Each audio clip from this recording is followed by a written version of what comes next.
la notion de saut vient de ma formation et de mon métier de base, qui est la physique des systèmes complexes. Et on sait dans ce monde-là que la plupart des systèmes, même la quasi-totalité des systèmes, n'évoluent jamais de manière continue, mais évoluent par saut. Donc ça veut dire qu'ils sont dans un certain état d'équilibre, un certain niveau de complexité, et puis on passe à un autre niveau, et c'est vraiment un saut, un effet de seuil. Ben, je pense que dans l'esprit humain et dans le cheminement spirituel d'un être humain, ça fonctionne de la même manière. Finalement, c'est un processus comme un autre, c'est un processus complexe comme un autre, et donc il évolue par saut. Il n'y a pas de continuité, et donc je crois que le passage de la profanité à la sacralité, ce qui est en fait ça le principe moteur fondamental de l'initiation, eh bien ce passage n'est pas du tout continu et implique un saut, un seuil à franchir, quelque chose qui passe d'un état A à un état B, mais qui ne sont pas reliés entre eux.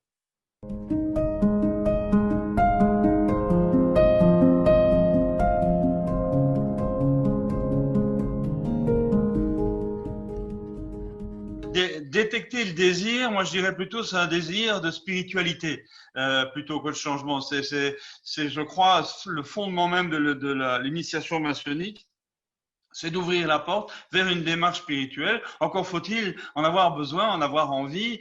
Et pour ça, il y a des tas de gens que nous connaissons, qui sont des gens formidables, qu'on connaît bien et qu'on aime beaucoup, mais qui n'ont aucune envie de rentrer dans une démarche spirituelle. Donc, détecter cette envie-là est quelque chose de difficile. C'est quelque chose qui est subtil et qui demande, je pense, du côté du parrain, une bonne connaissance de sa propre démarche spirituelle pour détecter chez l'autre les indices, les questionnements, les interrogations qui vont, si vous me permettez d'être un peu trivial, qui vont au-delà du nombrilisme et de se dire, voilà, les grandes questions, qu'est-ce que je fais là, pourquoi le monde, comment fonctionne-t-il, okay. Donc, il est clair que guider sans dire, ça veut dire guider en posant des questions, faire une espèce de maïeutique en fait. Hein. Vous vous souvenez de la méthode de Socrate, dont la maman était accoucheuse. Eh bien, la maïeutique, il faut faire accoucher l'autre sans lui forcer le bébé. Voilà, si je puis m'exprimer comme ça.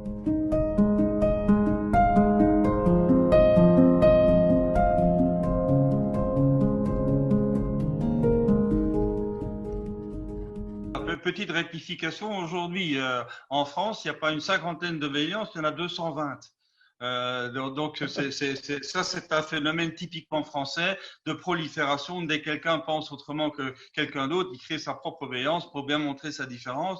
Là on est vraiment dans le cas franco-français, et comme je ne suis pas français, je me permets de regarder ça avec un regard extérieur. Donc la vraie question posée, c'est celle de la décroissance des effectifs maçonniques. Je crois qu'il faut l'assumer, ça. Il faut regarder, c'est vrai partout dans le monde, c'est vrai dans tous les pays, il y a de plus en plus de difficultés de recrutement. Alors la question est pourquoi? Alors, on peut donner deux types de réponses. Le premier type de réponse, c'est de dire parce que la maçonnerie n'intéresse plus.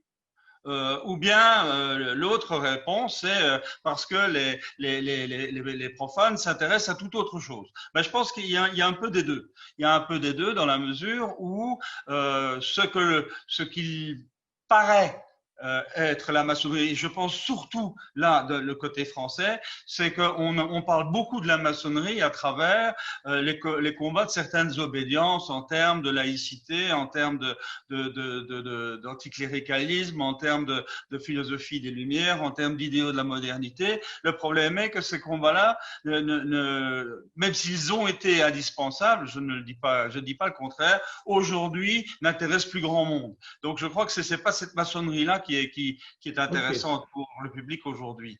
La deuxième chose, c'est qu'il y a une recrudescence de soi spirituelle, mais qui est claire. Le nihilisme et l'athéisme du XXe siècle s'effondrent, et aujourd'hui, on voit exploser partout les publications sur les différentes techniques de voies, traditions spirituelles. Le fait est que, justement, il y a cette prolifération d'offres spiritualistes, fait que la maçonnerie n'est plus qu'une parmi des centaines d'autres, alors que c'était pas le cas il y a 50 ans.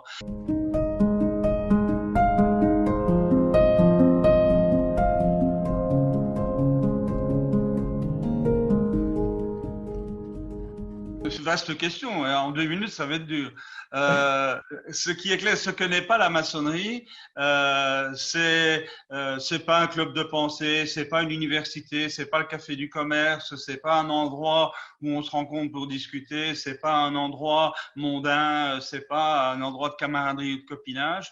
Voilà, c'est pas tout ça. Je pense que s'il fallait ramener la maçonnerie à son centre le plus clair, la maçonnerie est la détentrice d'une tradition initiatique qui permet une démarche spirituelle extrêmement claire, complètement dans le monde européen et qui ne fait donc pas allusion à toutes sortes d'exotismes à la mode aujourd'hui. Et je crois que c'est ça le cœur fondamental de la maçonnerie aujourd'hui, c'est cette démarche spirituelle ouverte aux hommes de bonne volonté qui ont cette soif et qui sont prêts à accepter la discipline et l'ascèse, c'est le même mot en grec ou en latin d'ailleurs, hein, la discipline ou l'ascèse qu'il y a derrière, parce que la maçonnerie, c'est pas un club de rencontre.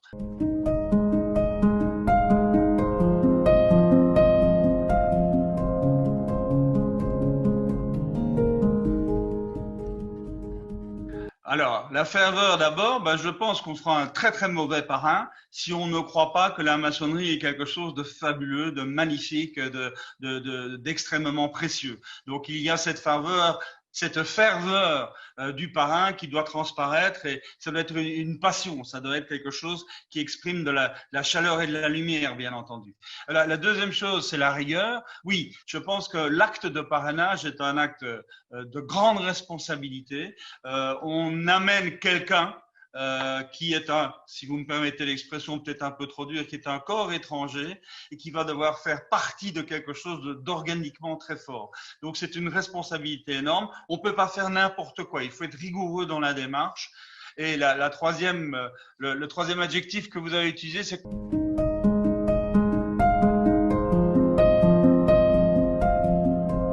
oui, ça c'est un travers que j'ai observé régulièrement, c'est que souvent le parrain voudrait faire entrer en maçonnerie quelqu'un qu'il aime bien et il a tendance à oublier d'être lucide. C'est pas parce qu'on aime bien quelqu'un d'une profonde amitié que ce quelqu'un a le profil qu'il faut pour devenir un bon franc-maçon. Donc je pense qu'il faut garder distance, il faut rester exigeant et il faut rester extrêmement lucide.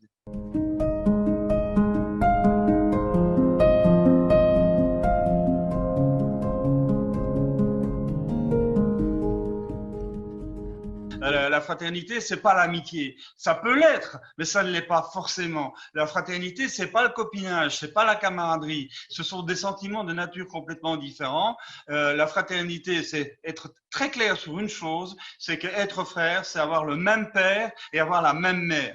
Et donc, il y a là une définition à donner et elles sont évidemment très divergentes selon les obédiences, mais c'est quoi le père, c'est quoi la mère? Bon, ok. Alors, derrière ça, la notion de foi. Encore une fois, la notion de foi, et surtout en France, elle est terriblement galvaudée par le passé. Hein. On est toujours dans cette perception-là du mot foi. C'est une foi chrétienne. Je suis désolé, le mot foi vient du latin fides, et fides, ça veut dire être fidèle à.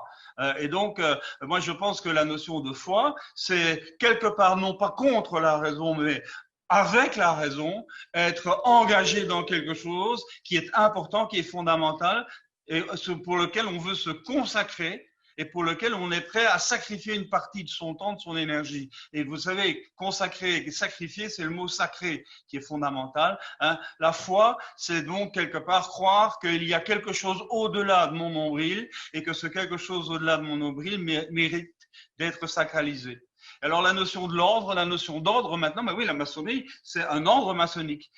C'est un ordre qui construit un temple et ce temple est un bâtiment ordonné. C'est pas du chaos. Hein, c'est quelque chose qui est construit avec un plan, avec de la rigueur et qui est à l'image de l'ordre qui règne dans notre univers, dans le cosmos, de l'ordre qui garantit comment dirais-je, la cohérence de tout ce que nous vivons et de ce où nous vivons.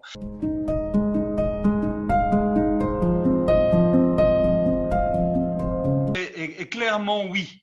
Là, clairement, oui, parce que je pense que rentrer en maçonnerie n'est pas un acte neutre, socialement et conjugalement parlant. Il est clair que la maçonnerie demande du temps, demande du travail, capte des énergies qui ne sont plus disponibles pour le couple, pour la famille, voire pour des activités sociales, voire même professionnelles à côté. Donc, je pense qu'il est extrêmement important d'avoir un contact fort avec le conjoint, de manière à ce que ce conjoint puisse bien comprendre que l'engagement du futur franc-maçon est quelque chose qui va transformer un peu la vie conjugale et la vie familiale. Donc, je crois que c'est vraiment très important. Il y a une deuxième bonne raison pour laquelle c'est très, très important, c'est que l'antimaçonnisme, ça existe. On l'oublie toujours parce qu'on croit que tout le monde est beau, tout le monde est gentil, mais c'est pas vrai. Il y a autour de nous, il y a des gens qui sont des anti-maçons qui haïssent la franc-maçonnerie et qui sont prêts à tout pour la détruire. Et pourquoi pas le conjoint du candidat que le parrain va présenter. Donc ça aussi, il faut aussi aller l'investiguer dans toutes les dimensions.